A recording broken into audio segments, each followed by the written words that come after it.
Hello friends, welcome you all. Today we are going to start with the new module, that is module D. ये cover करता है banking operations को. अभी मैंने module सी किया था जिसमें 2 से 3 या 4 चैप्टर बाकी है जो कि इस मॉड्यूल को कंप्लीट करने के बाद करेंगे. ये देखिए, ये थ्योरेटिकल पार्ट है. मोस्ट ऑफ द टाइम हम लोग क्या सोचते हैं कि प्रिंसिपल्स के बुक हमने कर लिए हैं, JIB का हमने कर लिया है तैयारी, तो चलो अकाउंट्स का जो चैप्टर मॉड्यूल डी है उसे नहीं भी किया तो चलेगा, अपना हो जाएगा काम. लेकिन इसमें ऐसे क्वेश्चन पूछे जाते हैं, इसका उतना ही इम्पोर्टेंस है. जैसे कि ये मॉड्यूल देने का इम्पोर्टेंस क्या है, ये मॉड्यूल देने का उतना ही इम्पोर्टेंस है जितना ABC का है. सो बैंकिंग ऑपरेशन, इससे क्वेश्चन कम से कम 10 से 15 क्वेश्चन इस मॉड्यूल से आते हैं. तो हम लोगों को इस मॉड्यूल को बारीकी से पढ़ना है. इसमें हम देखेंगे कि इसमें बैंकिंग का मैनुअल क्या होता है या मैनुअल में लिखे क्या जाते हैं, ये सब की जानकारी यहाँ पे मिलेगी. सबसे पहला चैप्टर हम लोग बैंकिंग ऑपरेशन को देखेंगे, यूनिट नंबर 20. तो यहाँ पे देखिए बैंकिंग ऑपरेशन दिया हुआ है. बैंकिंग ऑपरेशन में आपको क्वेश्चन कैसे पूछे जाते हैं. सबसे पहला ये क्वेश्चन पूछ देगा कि बैंकिंग का डेफिनेशन जो है वो बैंकिंग रेगुलेशन एक्ट के किस सेक्शन में आता है. तो section 5B of banking regulation में बैंकिंग का डेफिनेशन आता है. उसके बाद ऐसे क्वेश्चन आ सकते हैं कि कौन से सेक्शन में के बैंकिंग रेगुलेशन एक्ट के कौन से सेक्शन के हिसाब से बैंकिंग कंपनीज़ को जैसे buying and selling of goods में डील करना प्रोहिबिट्स है, मतलब उनको रोका गया है. तो ये अपना सेक्शन 8 को कवर करता है. थर्ड क्वेश्चन आपसे क्या पूछेगा कि बैंकों का प्राइमरी फंक्शन क्या होता है, सेकेंडरी फंक्शन क्या होता है. तो इस टाइप के क्वेश्चन पूछेंगे. या ये भी पूछ सकता है कि पैरा बैंकिंग एक्टिविटी क्या होता है या बैंकिंग ऑपरेशन मैनुअल क्या होता है. ये टाइप के क्वेश्चन इससे पूछे जाते हैं. तो हम लोग इंट्रोडक्शन से शुरू करते हैं यहाँ पे. ओके, तो इंट्रोडक्शन में यहाँ पे ये मेंशन है कि बैंकिंग एक सर्विस ओरिएंटेड इंडस्ट्री है जो बहुत सारे फंक्शंस को परफॉर्म करती है, जैसे कि लोन प्रोवाइड करना, डिपॉजिट एक्सेप्ट करना, फॉरेन एक्सचेंज में डील करना. और प्रैक्टिकली बात करें तो आजकल ब्रांच बैंकिंग में कोर प्रोडक्ट से ज़्यादा थर्ड पार्टी प्रोडक्ट पे फोकस किया जाता है, जैसे कि म्यूचुअल फंड बेचना, इंश्योरेंस बेचना. तो यहाँ सर्विसेज 2 तरीके से दी जाती है. यहाँ पे जैसा कि मेंशन है कि 2 तरीके से सर्विसेज यहाँ पे बैंकों में प्रोवाइड की जाती है. एक तो होता है कि डायरेक्ट कस्टमर से कांटेक्ट करते हैं, जिसके हम लोग फ्रंट ऑफिस स्टाफ कहते हैं. और दूसरा होता है बैक एंड सपोर्ट प्रोवाइड करते हैं, जो बैक ऑफिस स्टाफ प्रोवाइड करता है.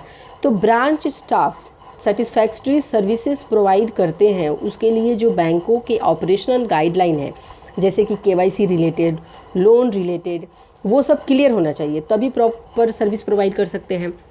अभी फ्रंट में जो स्टाफ बैठा है उसको सेटिस्फैक्ट्री सर्विसेज प्रोवाइड करने के लिए क्या करना होगा, उसको मैनुअल्स वगैरह बराबर से उसको जानकारी होनी चाहिए कि हमारे सर्कुलर में क्या लिखा है, उसके हिसाब से हम प्रॉपर कर रहे हैं कि नहीं. क्योंकि आजकल कस्टमर भी इतने एजुकेटेड है कि आपसे सवाल पूछ सकते हैं. तो वो सारी चीज़ों की जानकारी जो सामने स्टाफ बैठा है उसको होना चाहिए.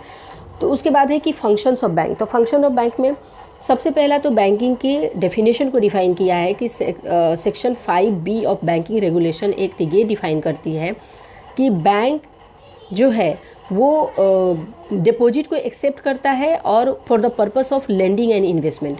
अगर कोई ऐसी कंपनी जो डिपॉजिट एक्सेप्ट करती है लेकिन उसका पर्पस लेंडिंग एंड इन्वेस्टमेंट नहीं है तो बैंकिंग कंपनी नहीं कहलाएगी. ठीक है, तो यहाँ पे सेक्शन 6 ऑफ BR एक्ट है. यहाँ पे देखिए सेक्शन 6 ऑफ BR एक्ट है, वो डिफ़ाइन करता है कि बैंक बैंकिंग बिजनेस के अलावा कुछ एडिशनल एक्टिविटी में भी इंगेज हो सकता है, जैसे कि ट्रैवलर चेक इशू करना, बिल ऑफ एक्सचेंज में डील करना, गवर्नमेंट के एजेंट के रूप में काम करना, डिफरेंट टाइप के गवर्नमेंट के ट्रांजेक्शन्स करना. ये सारी चीज़ें section 6 of banking regulation act में आता है.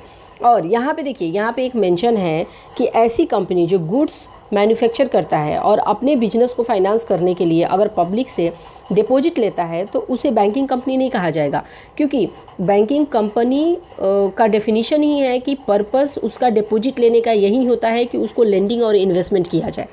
ठीक है, तो कोई मैन्युफैक्चरिंग कंपनी अगर अपना फाइनेंस पर्पस के लिए लेता है डिपॉजिट तो उसको बैंकिंग कंपनीज काउंट नहीं किया जाएगा. और सेक्शन 6 हमने देखा कि क्या क्या उसमें डिफाइन होते हैं.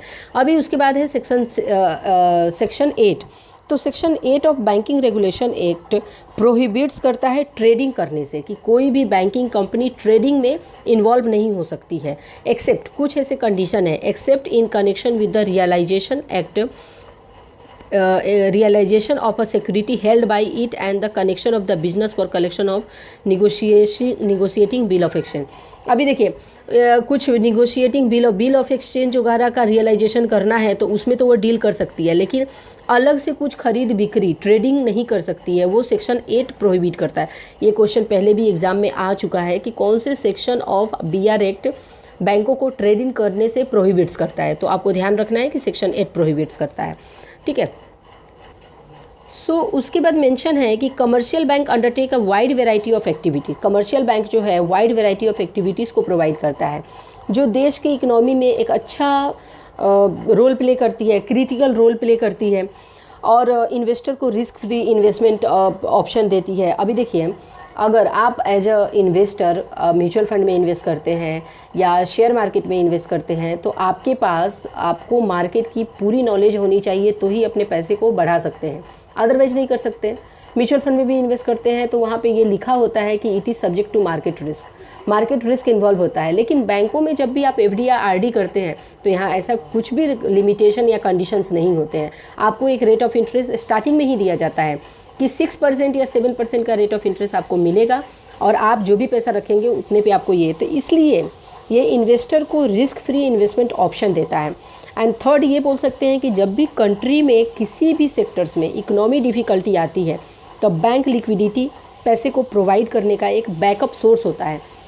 अभी आपने गवर्नमेंट ने अनाउंस किया कि 20 लाख करोड़ का पैकेज, अभी जो कोविड का सिचुएशन चल रहा है तो बैंकों को दिया कि MSME का नया डेफिनेशन भी चेंज किया, मैं उसके ऊपर भी वीडियो बनाने वाली हूँ। तो उसमें MSME का डेफिनेशन चेंज कर दिया और ताकि बैंक लोगों को फाइनेंस कर सके और लोग अपनी इकोनॉमिक कंडीशन को सुधार सके। तो बैंक को एक बैकअप सोर्स भी कहा जाता है कि एक क्रिटिकल कंडीशन जब आती है तो बैंक ही बैकअप सोर्स होता है इकोनॉमी को अच्छे तरीके से इन्हांस करने के लिए, ठीक है। तो यहाँ पे कमर्शियल बैंक के 3 फंक्शन दिए हैं, मेन 3 फंक्शन दिए हैं। सबसे पहला तो ये है कि वो डिपॉजिट को एक्सेप्ट करता है, दूसरा ये है कि लेंडिंग और इन्वेस्टमेंट करता है, उस डिपॉजिट को लेने का मकसद होता है कि lending and investment. And third ये दिया है कि provide a mechanism for payment and transfer of fund for various productive activities. तो मतलब वो जो भी फंड होते हैं उसको वेरियस प्रोडक्टिव एक्टिविटीज़ में ट्रांसफ़र करने का तीसरा फंक्शन होता है। So the extension of credit और lending is the principal activity of commercial bank. Primary बोल सकते हैं, प्रिंसिपल एक्टिविटीज़ बोल सकते हैं कि डिपॉजिट लेना एंड उसको इन्वेस्टमेंट करना, लेंडिंग करना इज़ द प्राइमरी एक्टिविटी। तो सेकेंडरी क्या हुआ? सेकेंडरी एक्टिविटी बहुत सारी ऐसी होती है। बैंकों की सेकेंडरी एक्टिविटी ऐसी होती है जिससे कि बैंक थोड़ा प्रॉफिट कमा सके, जैसे कि अपना लॉकर सुविधा दे सके। लॉकर सुविधा देता है तो उस पर रेंट लेता है। बहुत सारी ऐसी चीज़ें हैं जैसे फॉरेन एक्सचेंज मैनेजमेंट हो गया, प्लस आपकी अपना सिक्योरिटाइजेशन हो गया, फैक्टरिंग सर्विसेज हो गई। तो इस तरीके के बहुत सारी ऐसी एक्टिविटीज़ में बैंक इन्वॉल्व होता है जिससे कि बैंक थोड़ी प्रॉफिट कमा सके। तो सबसे फर्स्ट यहाँ पे दिया है, देखिए मेन फंक्शन इसका होता है एक्सेप्टिंग डिपॉजिट। तो डिपॉजिट कितने तरह के होते हैं? एक होता है डिमांड डिपॉजिट, दूसरा होता है टर्म डिपॉजिट। डिमांड डिपॉजिट का मतलब ऐसा डिपॉजिट जिसमें कभी भी बैंक से कोई भी कस्टमर जाके डिमांड कर सकता है, जैसे कि सेविंग अकाउंट और करेंट अकाउंट। इसमें जो पैसे हैं तो आपको यहाँ से एक ऐसा क्वेश्चन पूछ देगा कि ऐसा डिमांड डिपॉजिट जिस पे कस्टमर को इंटरेस्ट मिलता है उसका नाम क्या है? तो सेविंग अकाउंट बोल सकते हैं क्योंकि करेंट पे आपको इंटरेस्ट नहीं मिलता है, पे नहीं किया जाता है। और टर्म डिपॉजिट में आपका FD और RD आ जाता है, मतलब fix deposit and recurring deposit, वो टर्म डिपॉजिट में आ जाता है। टर्म डिपॉजिट का मतलब कि कस्टमर पहले से जानता है कि एक फ़िक्स टाइम के लिए मैं अपने पैसे को यहाँ पे दे रहा हूँ, उसके पहले मैं जाके नहीं बोलूँगा। अभी देखिए बैंकों में बहुत तरह के, प्रैक्टिकल में तो बहुत तरह के सिचुएशन होते हैं कि आप थोड़ी पेनाल्टी दे के पहले ही, बहुत सारी बैंक हैं जो पेनाल्टी देके और प्री क्लोजर का ऑप्शन देती है। बहुत सारी ऐसी बैंक है जो कुछ पेनाल्टी नहीं लेती है और प्री क्लोजर कर देती है जब भी पैसे की रिक्वायरमेंट है। लेकिन इसका नाम ये है कि कस्टमर ये जानती है कि मैं ये एक स्पेसिफिक टर्म के लिए, स्पेसिफिक टाइम के लिए मैं ये डिपॉजिट को कर रहा हूँ, तो वो आ जाता है आपका टर्म डिपॉजिट में। उसके बाद जो है ये ग्रांटिंग लोन एंड एडवांटेज, ये भी प्राइमरी फंक्शन होता है। Loan and advantage OD facility, salary के अगेंस्ट ओवरड्राफ्ट देते हैं, प्लस FD के अगेंस्ट OD देते हैं। CC फैसिलिटी जैसे वर्किंग कैपिटल लोन दे दिया। कंपनी वाले आते हैं जैसे कि हमें CC फैसिलिटी चाहिए तो working capital day to day expenses के लिए CC फैसिलिटी लेते हैं बिजनेसमैन। फिर discounting of bill. Discounting of bill का मतलब आप जानते हैं हमने अभी बिल ऑफ एक्सचेंज चैप्टर किया था, उसमें डिस्काउंटिंग ऑफ बिल पे बात की थी। तो मतलब कि एक बिल है, क्रेडिट पे आपने कुछ सामान बेचा है और आपके पास वो बिल है, वो बिल मैच्योर होने से पहले अगर अचानक आपको पैसे की ज़रूरत है तो उसको जाके बैंक में डिस्काउंट करा सकते हैं। और 100 रुपये का बिल है तो आपको बैंक 90 रुपया तो दे देगा, और मैच्योरिटी के टाइम में जाके बैंक 100 रुपया आपने जिससे भी आपने वो डील की है बिल की, उससे बैंक जाके कलेक्ट कर लेगा। तो ठीक है, बिल को आपके नाम, बैंक के नाम पे ट्रांसफ़र कर देगा। तो बिल डिस्काउंटिंग होता है कि मतलब मैच्योरिटी पीरियड से पहले ही आपको पैसा मिलने का ऑप्शन होता है। फिर लोन्स एंड एडवांसेस है। देन आपका हाउसिंग फाइनेंस हो जाता है, एजुकेशन लोन हो जाता है, लोन अगेंस्ट शेयर, लाइस बोलते हैं ना बैंकों में, लोन अगेंस्ट शेयर भी दिया जाता है, securities debenture, loan against national saving certificate. ये नेशनल सेविंग सर्टिफिकेट, केवीपी, ये सब पोस्ट ऑफिस का होता है। किसान विकास पत्र, ये सब पोस्ट ऑफिस के स्कीम होते हैं जिसके अगेंस्ट में भी लोन दिया जाता है। Consumer loan and advances for purchase of consumer durable, जो भी कंज्यूमर ड्यूरेबल्स को खरीदने के लिए लोन, आपको लैपटॉप खरीदने के लिए पैसे चाहिए, तो इस टाइप के लोन हो गए। सिक्योरिटाइजेशन ऑफ लोन हो गया। Process of changing and liquid asset to the illiquid asset to liquid asset, मतलब ई लिक्विड जो आसानी से लिक्विडेट नहीं हो सकता है, मतलब 1 साल के अंदर में जो पैसे लिक्विडेट हो जाते हैं उसको लिक्विड असेट कहा जाता है, और जो 1 साल के अंदर में नहीं हो सकता उसको ई लिक्विडेट कहा जाता है, मतलब कि वो फिक्स असेट के केस में आ जाता है, लॉन्ग टर्म में वो पैसा लिक्विडेट हो जाएगा। फिर अदर वेंचर कैपिटल होता है, वेंचर कैपिटल या गोल्ड लोन। तो इस तरीके से ये देखिए, ये इसमें आपको सिर्फ पॉइंट बाय पॉइंट एक बार पढ़ लेना है कि इसमें क्या क्या दिया है। और देखिए एटीएम दिया है, कैश मैनेजमेंट दिया है, बहुत तरीके के इसमें दिया है। तो यहाँ पे आपको ये जो सारी चीज़ें दी है कि सिक्योरिटीज़ में plus letter of credit, foreign exchange, NEFT, RTGS, तो ये इसका सेकेंडरी काम आता है, जहाँ पे बैंक अपने प्रॉफिट के लिए कुछ काम ऐसा करता है जिससे कि बैंकों को पैसा कमा सके। और क्योंकि प्राइमरी फंक्शन में देखिए डिपॉजिट जो भी लेता है वो लेंडिंग में दे देता है, तो डिपॉजिट में भी तो बैंक को पे करना होता है। आप बोलेंगे कि लोन पे बहुत बैंक इंटरेस्ट चार्ज करता है, तो बैंक जो भी इंटरेस्ट बहुत एनपीए भी तो होते हैं, बहुत सारे केस ऐसे होते हैं कि एनपीए होते हैं। सारे के सारे लोन्स तो कोलैटरल या सिक्योरिटीज़ के बेस पे नहीं होते हैं, तो इस केसेस में बैंक को तो डिमांड डिपॉजिट, टर्म डिपॉजिट पे पैसे भी पे करने हैं, तो ऐसे डिपॉजिट लेता है जिसको लेंडिंग के लिए, मतलब प्राइमरी फंक्शन वो है। लेकिन सेकेंडरी फंक्शन में देखेंगे जहाँ पे एनईएफटी करेंगे तो आपको थोड़ा बैंक को चार्ज देना पड़ेगा, तो बैंक की वो कमाई हो जाती है, तो इसलिए वो सेकेंडरी फंक्शन में आता है। ठीक है, तो इस तरीके से डिपॉजिटरी सर्विसेज है, मतलब कि बैंक की सब्सिडरी कंपनी है जो कि डीमेट अकाउंट वगैरह ओपन करती है। गवर्नमेंट बिजनेसेस को डील करता है, गवर्नमेंट के सिक्योरिटीज़ बेचता है ना बैंक, फॉरेन गोल्ड बॉन्ड बेचता है, गवर्नमेंट के आरबीआई का बॉन्ड बेचता है। इस तरीके से बैंक गवर्नमेंट बिजनेस में भी इन्वॉल्व होता है। Acting as a trustee and executor, trustee के रूप में काम करता है, एग्जीक्यूटर के रूप में काम करता है, मतलब कि जैसे कि मर्चेंट बैंकिंग देख लीजिए। तो मर्चेंट बैंकिंग क्या होता है? मर्चेंट बैंकिंग का मतलब होता है कि यह एक फाइनेंसिंग एंड इन्वेस्टिंग एक्टिविटी का कॉम्बिनेशन होता है, जहाँ पे फाइनेंसिंग सुविधा भी मिलती है और इन्वेस्टमेंट के ऑप्शन भी बताए जाते हैं, जैसे कि पोर्टफोलियो मैनेजमेंट बोल सकते हैं, लोन सिंडिकेशन बोल सकते हैं, प्रोजेक्ट काउंसलिंग बोल सकते हैं। तो वो सब मर्चेंट बैंकिंग के केस में आता है। सेफ कीपिंग सर्विसेज होते हैं, लॉकर सर्विसेज होते हैं, क्रेडिट कार्ड या डेबिट कार्ड, तो ये सब सेकेंडरी में आ जाता है। उसके बाद देखिए, उसके बाद नेक्स्ट है पारा बैंकिंग से एक क्वेश्चन आपका बनता है। यहाँ से एक क्वेश्चन ये आता है कि पारा बैंकिंग सर्विसेज में कौन कौन से नहीं है, आपको वहाँ पे दिया रहेगा। Equipment leasing, hire purchase, factoring services, locker services. तो पारा बैंकिंग एक्टिविटी कौन सा नहीं है? लॉकर तो बड़ा आसान है, आप बोलेंगे नहीं ये पारा बैंकिंग नहीं है, तो कुछ और ऑप्शन दे दिया रहेगा। सिक्योरिटाइजेशन दे दिया रहेगा कि यहाँ से सपोज यहाँ से उठा के एक क्वेश्चन दे देगा आपको कि जैसे कि लोन सिंडिकेशन, हम जानते हैं कि मर्चेंट बैंकिंग का होता है वो ऑप्शन, तो आपको यहाँ पे पारा बैंकिंग में दे देगा कि क्या ऑप्शन में दे देगा कि इक्विपमेंट लीजिंग, हायर परचेज या फैक्टरिंग सर्विसेज या गवर्नमेंट बिजनेस। तो इसमें से बताइए कि पारा बैंकिंग एक्टिविटी क्या नहीं है।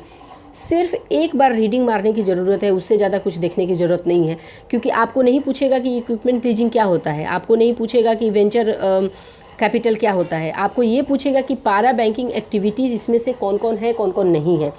तो पारा बैंकिंग एक्टिविटी होता क्या है? पारा बैंकिंग एक्टिविटी ऐसी एक्टिविटीज़ है जो बैंक अपनी normal day to day activity जैसे डिपॉजिट और लेंडिंग के अलावा करता है, ताकि बैंक को थोड़ा प्रॉफिट कमा सके और अपने बिजनेस पोर्टफोलियो को बढ़ा सके। तो आरबीआई के कुछ गाइडलाइंस हैं जिसको ध्यान में रखकर पारा बैंकिंग एक्टिविटी को परफॉर्म किया जाता है। तो यहाँ पे दिया है कि इक्विपमेंट लीजिंग। अभी देखिए, हर एक चीज़ों को आदमी खरीद नहीं सकता है।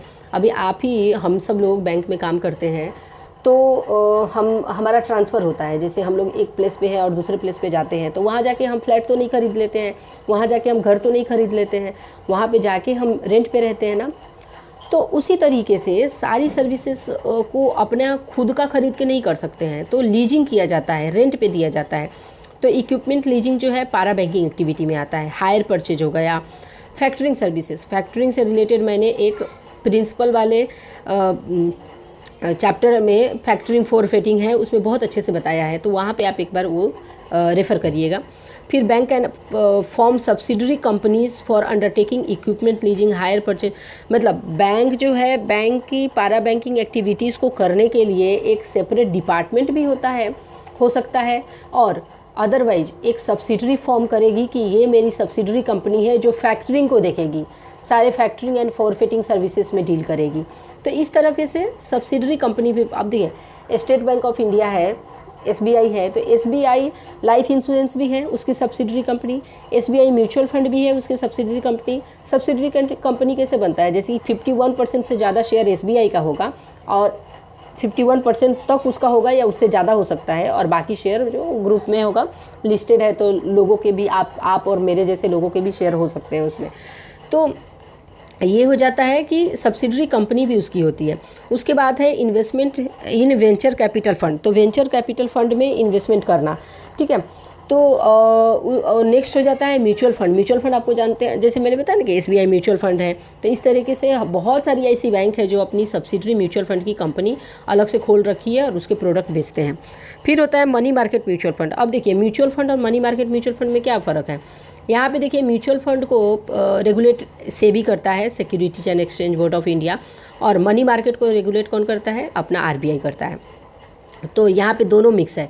तो अगर मनी मार्केट म्यूचुअल फंड को डील करना है तो मनी मार्केट का regulator RBI and mutual fund का रेगुलेटर सेबी, दोनों से अप्रूवल, दोनों के गाइडलाइन को ध्यान में रखते हुए ही इसमें डील किया जाना चाहिए, ठीक है। तो यहाँ पे दिया भी है कि bank desirous of setting up money market mutual fund would have to seek necessary clearance from RBI for undertaking his additional activity before approaching SEBI for registration. SEBI से रजिस्ट्रेशन के पहले आरबीआई से अप्रूवल लेना जरूरी है। फिर portfolio management services. Portfolio management कब होता है? आपकी बैंक में बहुत सारे नेट वर्थ कैपिटल वाले, जैसे एनआरआई क्लाइंट हुआ, या अपने इंडिया में ही ऐसे ऐसे क्लाइंट हैं जिनके पास बहुत पैसे हैं। तो बहुत पैसे हैं लेकिन उनको कुछ जानकारी नहीं है कि इन्वेस्टमेंट कहाँ करूँ ताकि मेरे पैसे, आइडल पैसे को थोड़ा बढ़ा सकूँ। तो पोर्टफोलियो मैनेजमेंट सर्विसेज प्रोवाइड किया जाता है, जिसके बेसिस पे आप उनका पोर्टफोलियो को मैनेज कर सके कि आप ज़रा इतना पैसा आप शेयर में लगा दो, इतना पैसा आप म्यूचुअल फंड में लगा दो, इतना पैसा आप इसमें लगा दो। मतलब अलग अलग तरीके के, शेयर में तो नहीं, बट बहुत सारी ऐसी चीज़ें हैं लाइक कि गवर्नमेंट बॉन्ड में लगा दो। तो इस तरीके से आप पोर्टफोलियो मैनेजमेंट सर्विसेज प्रोवाइड करते हैं, ठीक है। उसके बाद है primary dealership business. Primary dealership business में structure of primary dealership business has been expanded to include bank. मतलब प्राइमरी डीलरशिप जो है बैंक भी अभी करती है। फिर retailing of government security, government securities में डील करना, अंडरराइटिंग करना। देन अंडरराइटिंग किसका करता है? शेयर एंड डिवेंचर का कर सकता है या बॉन्ड्स के कर सकते हैं। तो इस तरीके से स्पॉन्सर ऑफ इंफ्रास्ट्रक्चर डेप्ट फंड में का स्पॉन्सरशिप कर सकता है। ये सारा आपको सिर्फ एक बार गो थ्रू करना है कि पारा बैंकिंग एक्टिविटीज़ में क्या क्या आता है, ताकि क्या नहीं आता है, अगर क्वेश्चन आ जाता है तो उसको आप छांट सकते हैं, ठीक है। तो ये एक बार देखने की चीज़ है, एक बार देख लीजिएगा। नेक्स्ट है कि front office and back office. Front office और बैक ऑफिस कितना ज़रूरी है? फ्रंट ऑफिस कौन कहलाता है? जो कि रिटेल ब्रांच में बैठ के और कस्टमर से डे टू डे डील कर रहा है। और बैक ऑफिस कौन कहलाता है? जो कि बैक ऑफिस में बैठ के, मतलब जिसे कस्टमर से डीलिंग नहीं है डायरेक्ट, जो बैक ऑफिस में बैठा है और आपको कुछ इशू आता है, जो फ्रंट ऑफिस को जो इशू आता है उसको रिजॉल्व करवाने के लिए आप बैक ऑफिस का मदद ले सकते हैं। सो यहाँ पे आपको डिफरेंसेस यही मिलेगा कि फ्रंट ऑफिस वाले को कस्टमर डीलिंग होता है और बैक ऑफिस को फेस टू फेस कस्टमर को बिना देखे काम करना पड़ता है। और यहाँ पे बैक ऑफिस टीम भी उतना ही ज़्यादा ज़रूरी होता है और वो बैंकिंग के बिजनेस में उतना ही कंट्रीब्यूट करते हैं जितना कि फ्रंट ऑफिस टीम करती है या फ्रंट ऑफिस के स्टाफ करते हैं। उसके बाद आप देख लीजिए, यहाँ पे आपको पर्सनल बैंकिंग, कमर्शियल बैंकिंग, ये सब के बारे में डिफ़ाइन किया हुआ है। तो मैं एक एक लाइन में आपको बता देती हूँ कि क्या होता है। पर्सनल बैंकिंग का मतलब catering need of individual customer, हर एक छोटे छोटे कस्टमर के नीड्स को, सर्विसेज को प्रोवाइड करना जो है पर्सनल बैंकिंग कहलाता है। कमर्शियल या इंडस्ट्रियल फाइनेंस ब्रांचेस क्या होता है, जो कि एमएसएमई को, कमर्शियल नाम से ही देखिए फाइनेंस ब्रांचेस मतलब MSME, micro small and medium enterprises, ये सब के नीड्स को पूरा करता है, जिसको कमर्शियल और इंडस्ट्रियल फाइनेंस ब्रांचेज कहते हैं। फिर उसके बाद रिकवरी ब्रांचेज ऐसे होते हैं जो कि एनपीए हो गया आपका लोन, तो उस पर फोकस करती है कि इसका जो है रिकवरी कैसे किया जा सके। देन होता है मर्चेंट बैंकिंग जो carried out head office, mostly merchant banking जो है वो हेड ऑफिस में ही बैठती है। और मर्चेंट बैंकिंग का डेफिनेशन मैंने आपको बताया, जैसे कि मर्चेंट बैंकिंग जो है फाइनेंस और इन्वेस्टिंग एक्टिविटी दोनों का कॉम्बिनेशन होता है, जैसे कि पोर्टफोलियो मैनेजमेंट प्रोवाइड करता है, लोन सिंडिकेशन या प्रोजेक्ट काउंसलिंग करता है, तो वो सब यहाँ पे आपका मर्चेंट बैंकिंग करता है।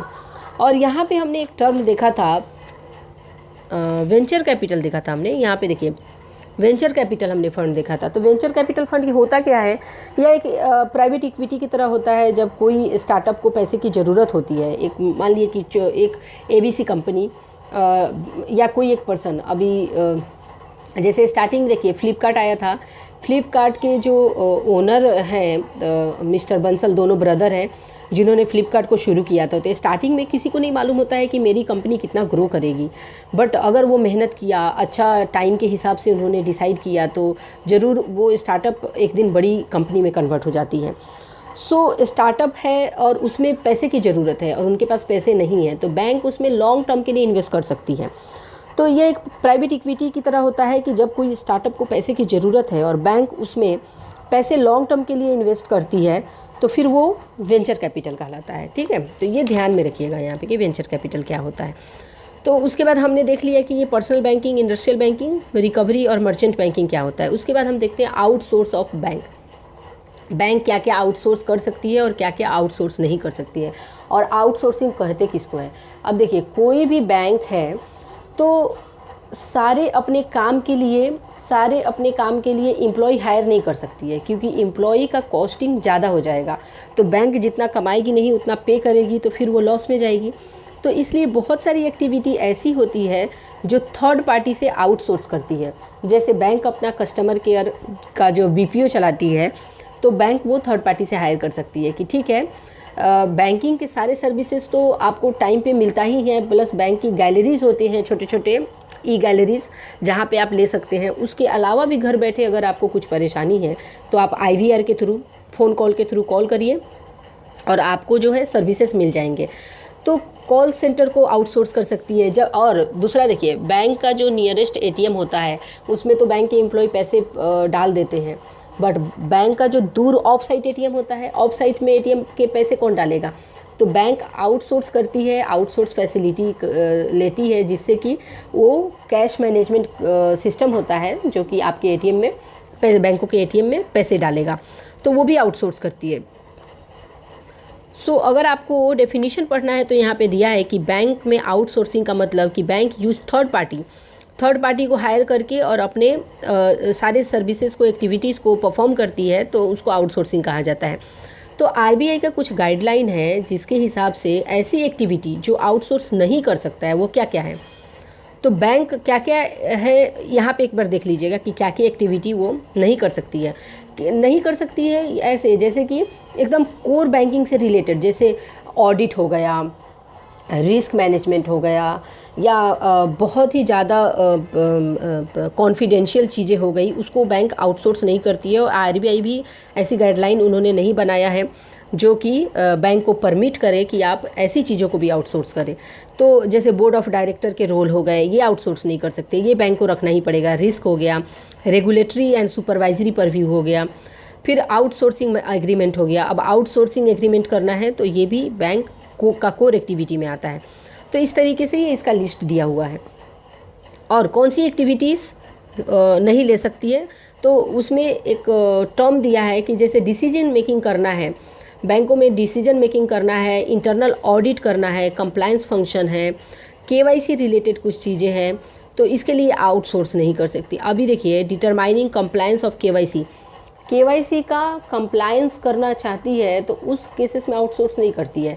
लेकिन अब देखो, केवाईसी बैंकों को ये ऑनगोइंग प्रोसेस होता है कि हाई रिस्क के कस्टमर को हर 2 साल पे केवाईसी देना है, लो रिस्क के कस्टमर को हर 10 साल पे देना है, मीडियम रिस्क के कस्टमर को हर 8 साल पे देना है।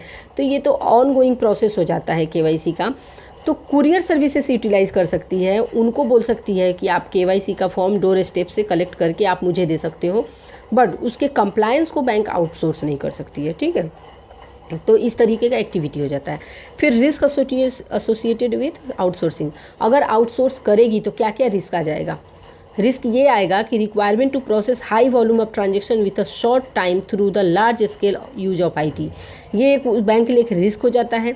Use of electronic fund transfer और other telecommunication system to transfer large sum of money with a resultant risk, मतलब बहुत बड़ा बल्क में पैसे को डील करना, तो कुछ इनकरेक्ट उसमें पेमेंट टू इनकरेक्ट पार्टीज़, मतलब गलतियां होने के चांसेस रहेंगे, रिस्क भी अराइज होगा।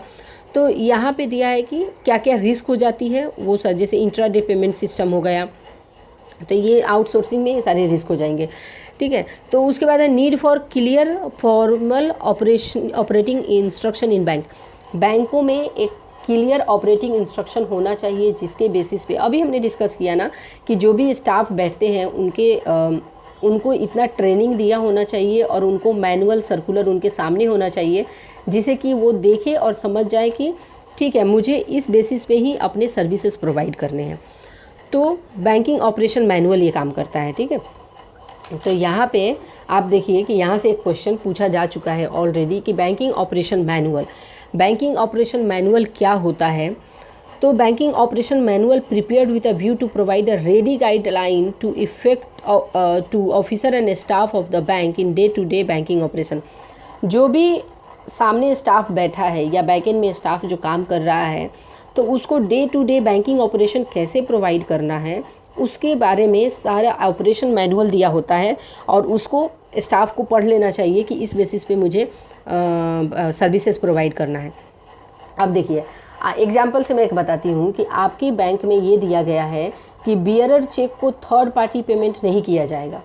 सर्कुलर के हिसाब से, मैनुअल के हिसाब से, आरबीआई के गाइडलाइन के हिसाब से अगर दिया गया है और आपके किसी दूसरे ब्रांच ने आपको मेल करते हैं कि आपके ब्रांच को मेल करते हैं कि ब्रांच हेड शुड, कोई उनके पास जाता है और बोलता है कि मतलब दूसरे ब्रांच में जाता है और बोलता है कि ये मेरा होम ब्रांच नहीं है लेकिन मुझे पैसे की ज़रूरत है और मुझे ये चेक ये पर्सन से मिला है। ठीक है, तो उस केस में आप क्या करेंगे, पेमेंट करेंगे। आप मेल डाल देंगे होम ब्रांच को कि third party payment bearer cheque से करना है, तो क्या वो होम ब्रांच अगर अप्रूवल दे देगी तो आप कर देंगे? बिल्कुल नहीं। आप अपने मैनुअल्स को देखेंगे कि क्योंकि कल को सवाल आएगा तो आपके ऊपर सवाल आएगा कि आपने मैनुअल को नहीं पढ़ा, आपने बराबर से गाइडलाइन नहीं पढ़ी और आपने पेमेंट कर दिया। कोई आपको बोल देगा तो आप पेमेंट कर देंगे कि आप गाइडलाइन के हिसाब से करेंगे। सो ये चीज़ें सारी मैनुअल में दी होती है कि आप मैनुअल को फुल फ्लेज पढ़ लीजिए, उसकी जानकारी रखिए। और क्वेश्चन भी अपने एग्ज़ाम में ऐसे ही आता है कि क्या होता है मैनुअल में। तो each bank has its own manual. देखिए, हर एक बैंकों का अपना मैनुअल होता है।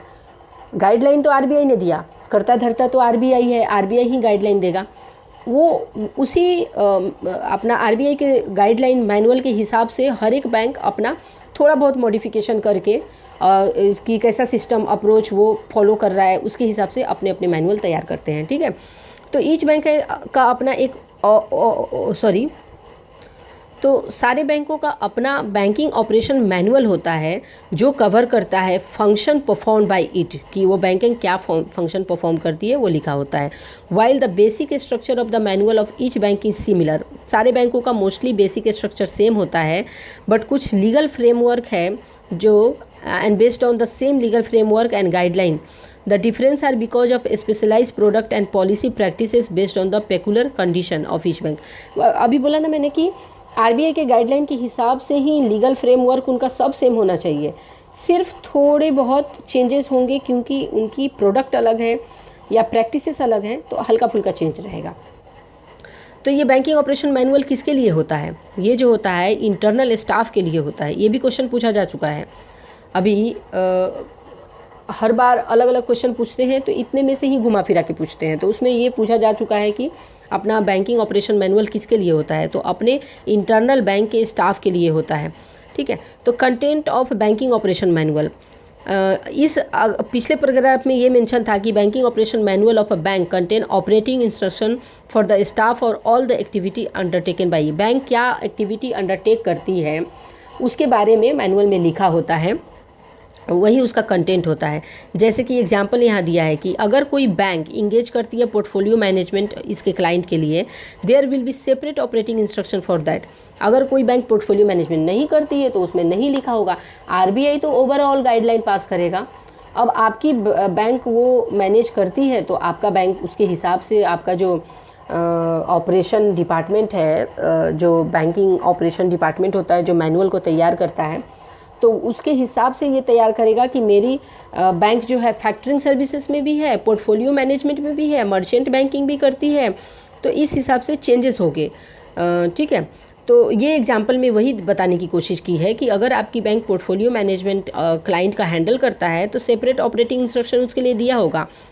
But there are certain basic activities like opening of account, handling cash, clearing loans and advances, remittance, ये सब कॉमन होगा सारे बैंकों के लिए कि मेन जो काम करती है बैंक वो तो सबके लिए कॉमन होगा, बट कुछ एक्स्ट्रा जैसे पैरा बैंकिंग एक्टिविटीज़ में इन्वॉल्व है तो वो आपको अलग से आपका वो सारे मैनुअल्स दिए होंगे। तो ठीक है, ये चैप्टर हो गया। इसके बाद हम लोग operational aspect of KYC and customer services next chapter देखेंगे। Thank you so much for watching this video.